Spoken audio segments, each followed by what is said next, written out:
सभी को नमन करता हूँ। मंच पर उपस्थित विद्वानों को नमन करता हूँ। आप सभी की उपस्थिति को नमन करता हूँ। और एक कविता मैंने महर्षि दयानंद जी पे लिखी है, ये कविता आपके सामने प्रस्तुत करता हूँ कि भारत की पावन धरती पर अंग्रेजी सत्ता जब आई, हम हुए विदेशों पर निर्भर, भारत माता तब अकुलाई। हम हुए विदेशों पर निर्भर, भारत माता तब अकुलाई। वो थे दुश्मन लेकिन हमने उनको आगंतुक बना लिया, अपना सुख भुला दिया सबने, उनका दुख निज दुख बना लिया। उंगली तो खुद पकड़ाई थी पर हाथ उन्होंने पकड़ा था, हमने ही कमी बनाई थी तब देश उन्होंने जकड़ा था, हमने ही कमी बनाई थी तब देश उन्होंने जकड़ा था। और आगे क्या हुआ, फिर अंग्रेजों ने दिन प्रतिदिन ये देश लूटना शुरू किया, फिर अंग्रेजों ने दिन प्रतिदिन ये देश लूटना शुरू किया। शत्रुओं ने पल पल छिन छिन फिर हमें कूटना शुरू किया। भारत की संस्कृति ने तब तज धैर्य फूटना शुरू किया।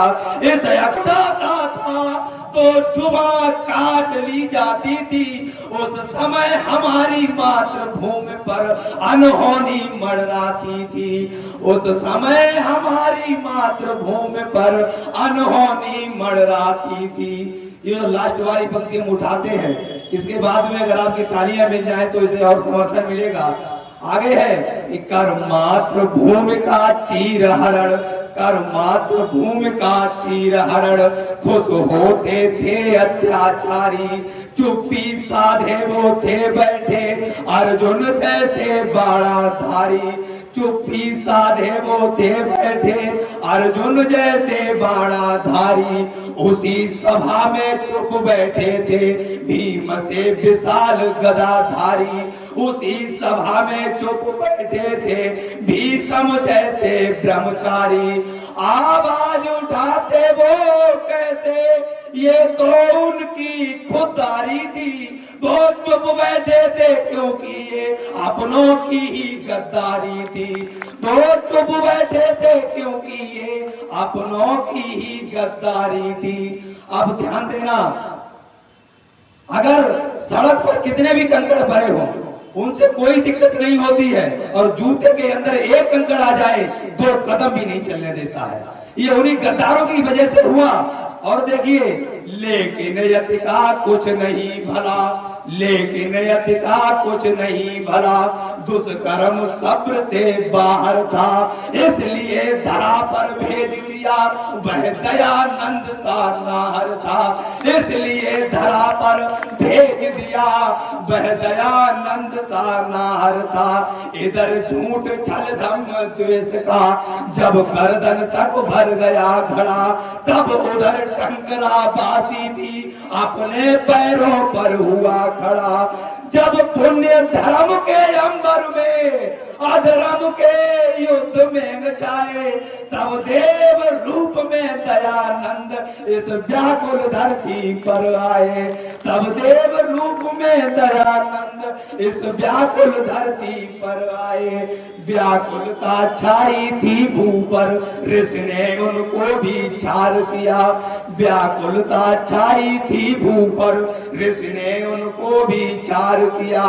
बरसा कर छित पर धर्म मेघ मानवता का उद्धार किया, हर मानव के दिल में तुमने आजादी की ज्योति जलाई। अंग्रेजों भारत छोड़ो सबसे पहले आवाज उठाई। ये नारा सबसे पहले महर्षि दयानंद ने ही दिया था कि स्वराज्य हमारा जन्म सिद्ध अधिकार है, और दूसरा नारा दिया था कि अंग्रेजों भारत छोड़ो, तो जहर देके उन्हें मार दिया गया कि हर मानव के दिल में तुमने आजादी की ज्योति जलाई। अंग्रेजों भारत छोड़ो सबसे पहले आवाज लगाई। ऋषियों की परंपराओं को बन करके जल सींचते रहे, बन करके जल सींचते रहे।